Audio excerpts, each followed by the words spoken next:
Halo, salam jumpa bersama penjaga kabar kuburan lagi. Kali ini saya ingin kasih tahu kepada Anda ya, Pak Ganjar Pranowo. Sekali lagi, inilah cara membuat naturalisasi sungai.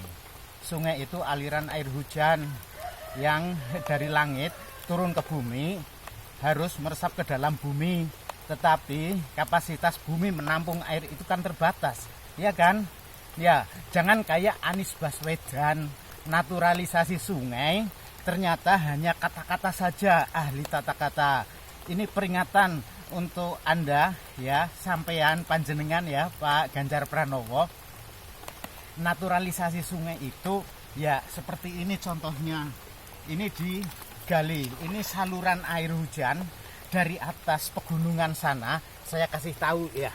Ini dari pegunungan, air hujan turun meresap ke dalam bumi, tetapi tidak semuanya bisa meresap karena itu harus diberi saluran air dalam skala yang sangat kecil. Itu cukuplah seperti ini yang nanti akan kita naturalisasi ya, kita naturalisasi karena ini mengalami pendangkalan akibat erosi guguran dari tanah atas sana ya.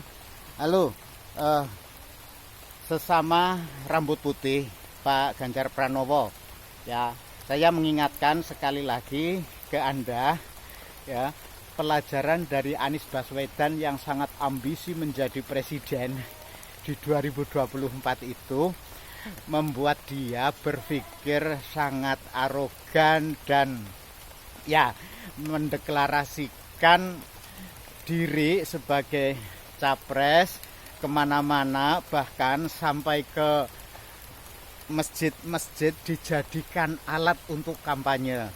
Itu juga peringatan ya. Itu sebenarnya kata lain dari peringatan Anies Baswedan kepada panjenengan untuk jangan sekali-kali menggunakan masjid sebagai tempat kampanye ya. Pak Ganjar, kita kan belum tahu, politik itu dinamis dan belum tentu panjenengan juga nanti jadi capres ya kan.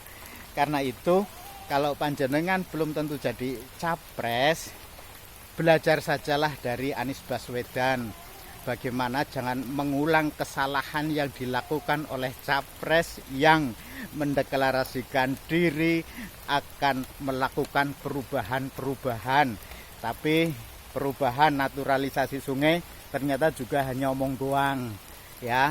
Karena itu mulailah naturalisasi sungai itu harus satu dengan satu catatan ini, membuat kedung ya, membuat kedung yang ini tempat untuk menampung air agar tidak langsung turun ke sungai ya. Kedung ini cukup lumayan dalam ya. Ini saya kasih tahu. Nah, ini sedalam ini sudah cukup memberikan kita air untuk persediaan ketika musim kemarau ya. Ini sunatullahnya ya. Air memang turun dari bumi, turun ke bumi, dari langit ke bumi, meresap ke dalam tanah dan harus ditampung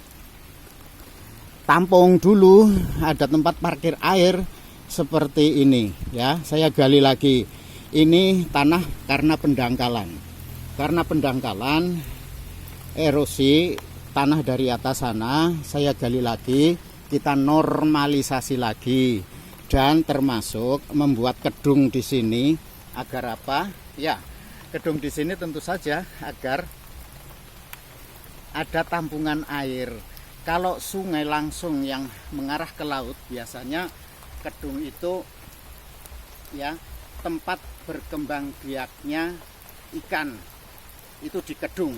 Karena itu normalisasi sungai adalah juga mestinya ya siapa tahu nanti panjenengan jadi presiden, programkanlah membuat kedung di sungai. Itu namanya normalisasi sungai ya. Normalisasi sungai itu harus membuat lagi kedung-kedung di dalam sungai, karena tanda-tanda zaman edan panjenengan saya yakin tahu kali ilang kedunge. Ketika kali ilang kedunge berarti itu sudah zaman edan, tanda-tanda zaman edan. Karena itu biar kita tidak ikut edan, ya ayo kita bikin kedung ya di sungai-sungai. Ya, ini miniatur kedung seperti yang saya contohkan ini hanya untuk memberi gambaran kepada kita, belajar kepada alam bahwa normalisasi sungai itu haruslah ya disertai dengan kedung di tanggul-tanggulnya itu kembali ditanami rumput seperti saya buat juga. Ini sudah saya tanami rumput agar apa? Agar agar nanti betul-betul sungai itu menjadi normal. Itu yang namanya normalisasi sungai ya. Jangan seperti Anies Baswedan katanya mau naturalisasi sungai secara natural, apa normalisasi atau naturalisasi itu ternyata juga tidak ada yang dikerjakan dan itu hanya kata-kata. Itu sekedar peringatan kepada panjenengan yang sudah dieluk-elukan akan jadi capres ya kan, karena survei panjenengan kan paling tinggi nih, tapi ya bersama Pak Prabowo. Tapi kita tidak tahu kan, kemarin saya sudah sampaikan wong urip itu mung sak dermo nglakoni. Anies Baswedan biarlah tampil dahulu seperti halnya pengantin yang akan keluar itu mesti didahului oleh orang yang petentang-petenteng seperti Cucuk Lampah itu dalam acara mantenan. Ya anggap saja Anies Baswedan itu adalah Cucuk Lampah ketika nanti pengantin capres cawapres itu muncul, kita tidak tahu. Mudah-mudahan kalau toh panjenengan misalnya hanya jadi wakil presiden, wakilnya Pak Prabowo misalnya, bisa saja kalau memang kalau berkehendak seperti itu ya kerjakan saja, laksanakan saja. Wong urip iku mung sak dermo nglakoni. Laksanakan saja, enjoy saja. Politik itu menyenangkan dan enjoy aja. Tetapi satu pesan, naturalisasi sungai haruslah diikuti dengan cara membuat kedung di sungai-sungai. Sebagai contoh seperti ini.